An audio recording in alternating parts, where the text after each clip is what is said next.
Mabuhay mga kamarlika!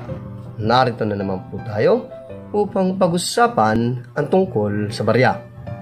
Narito po sa ating harapan ang 2 piso Andres Bonifacio. Ito po ang pag-uusapan natin sa araw na ito.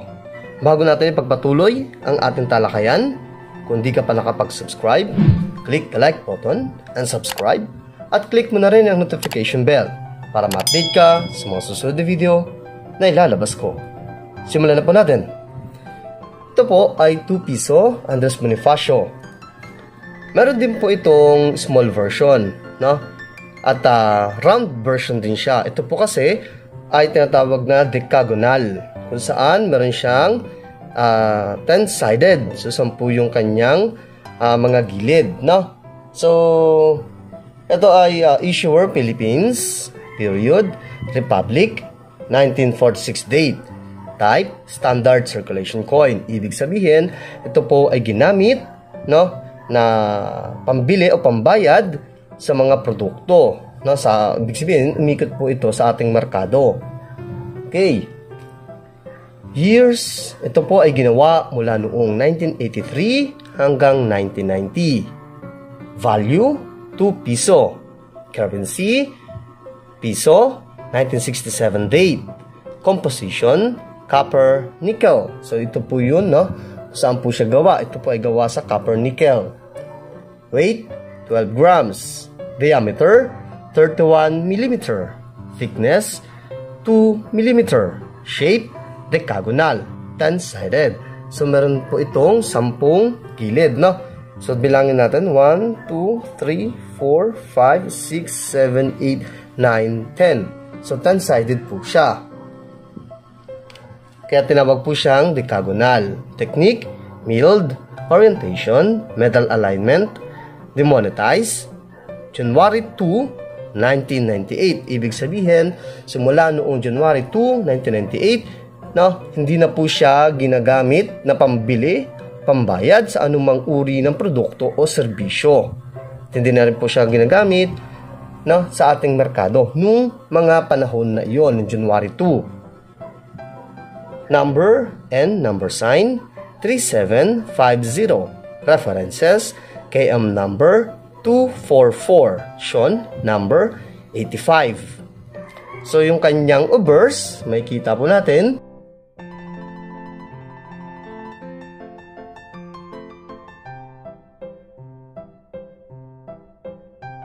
Andres Bonifacio.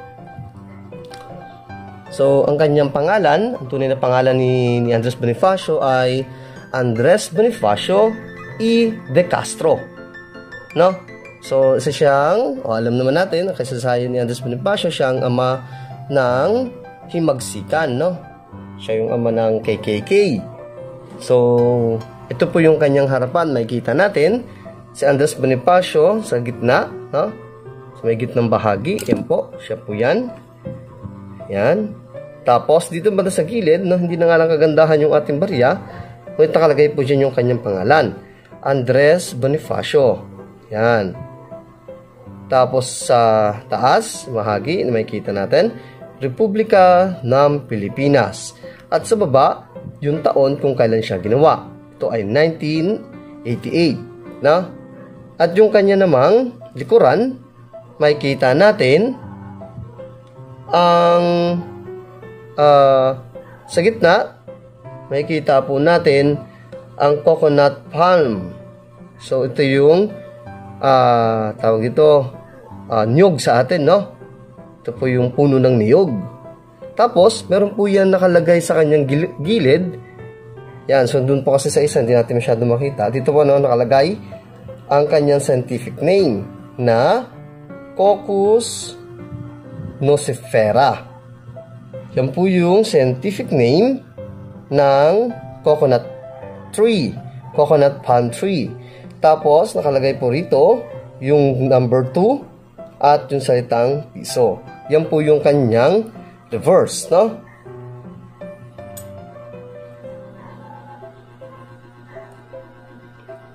Yung kanya namang edge, so kung makita natin, ito po ay plain. So, yan po, no, makinis po yan. yung kanyang gilid. Yan. So, magkano nga ba ang ganitong uri ng barya? 2 years ago, no? Ito pong ganitong uri ng barya ay binibili sa halagang 2 pesos hanggang 40 pesos, no? So, 2 years ago yun, mga nakaraang taon. Ngayon, tumaas na po yung kanyang value. Magkano? So, dito muna tayo sa numista. So, yung kanyang 1983, yung kanyang fine, 17 pesos. Very fine, 39 pesos. Yung kanyang extremely fine, 58 pesos. Yung kanya namang almost uncirculated ay 85 pesos. At yung kanyang uncirculated, no, ito po medyo malaki, no, 170 pesos. Ibig sabihin, kung inyong barya na ganito ay napakagandang, nasa pinakamagandang kondisyon at uncirculated, ibig sabihin hindi siya nagamit sa merkado, ito po ay maaaring bilhin sa inyo sa halagang 170 pesos. So, malaking pera na po yun, no? Yung kanyang 1983. So, meron din dito 1983 proof. Meron lamang 750 examples. So, yun lang pong nilabas o ginawa. At meron siyang 1.4% na mintage, no? So, maliit po ito. Ibig sabihin, mas mahal. Siguro nasa 150 to 200 pesos o pataas pa. Yung proof, kung maganda yun, magandang uri ng barya yun, no? Kung ganung mga uri, o ganung proof kasi yun. 1984, so meron siyang mintage na 121,111,000 examples. So meron siyang 35%, yung kanyang very good condition ay merong 21 pesos, fine, 21 pesos, very fine, 21 pesos, at yung kanyang extremely fine is 21 pesos. Pare-parehas po sila.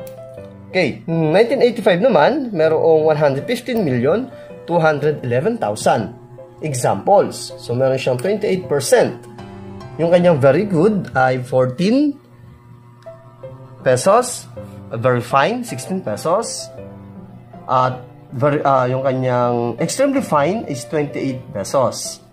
1986, so meron siyang 25,260,000 examples. Napakarami nito. At meron siyang 5%.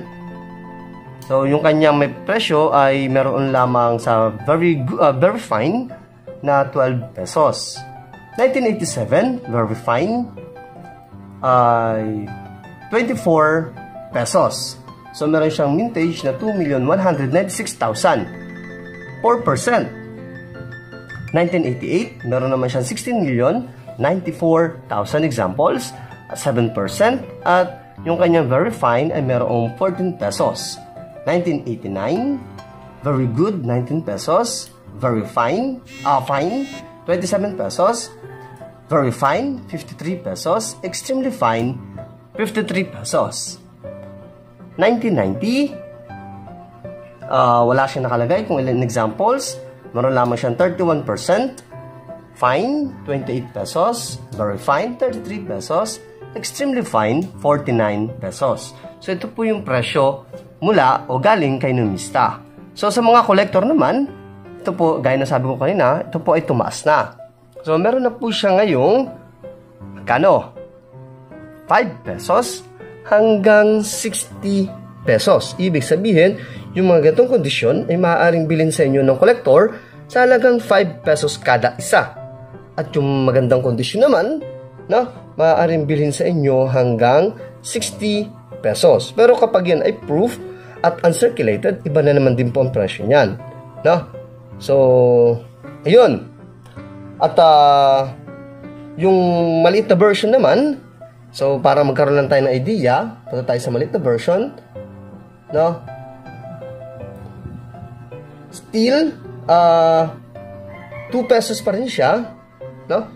Ito, tignan nyo. Yan. So, 2 pesos pa rin siya. Kanyang shape nga lang ay bilog na. So, round na siya. So, ito ay issuer, Philippines, period, Republic, 1946 date, type, standard circulation coin. So, katulad nito, no? Meron din siyang standard circulation coin. So, ibig sabihin, ginamit din siya sa merkado. Umikot siya sa sirkulasyon. Years, 1991 hanggang 1994. Value, 2 piso. Currency, piso. Composition, stainless steel. So, magkaiba na sila. So, ito ay gawa na sa stainless steel. At ito naman kasi ay copper nickel. Na? Weight, 5 grams. Diameter, 23.5 mm. Thickness, 1.8 mm. Shape, round. Technique, milled. Orientation, medal alignment. Demonetized.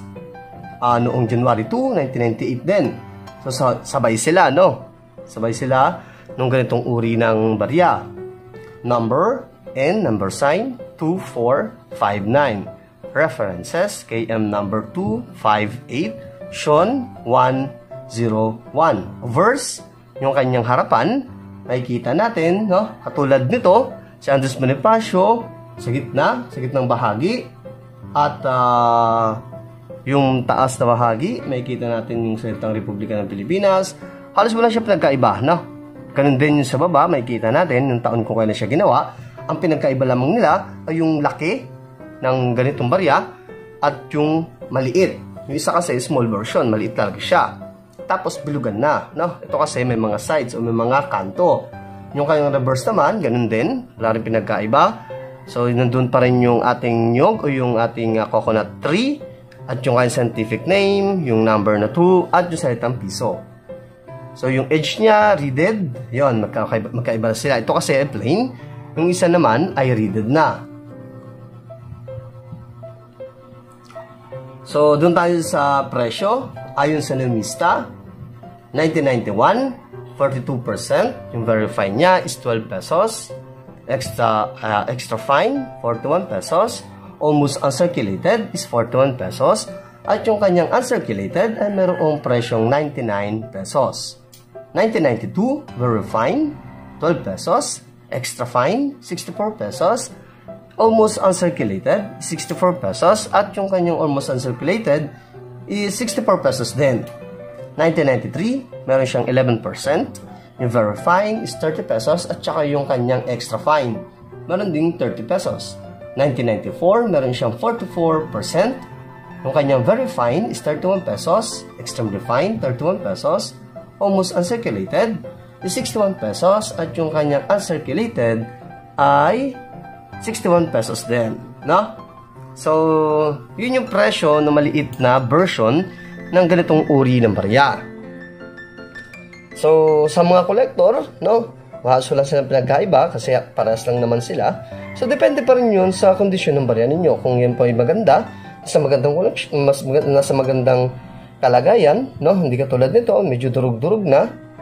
Yan.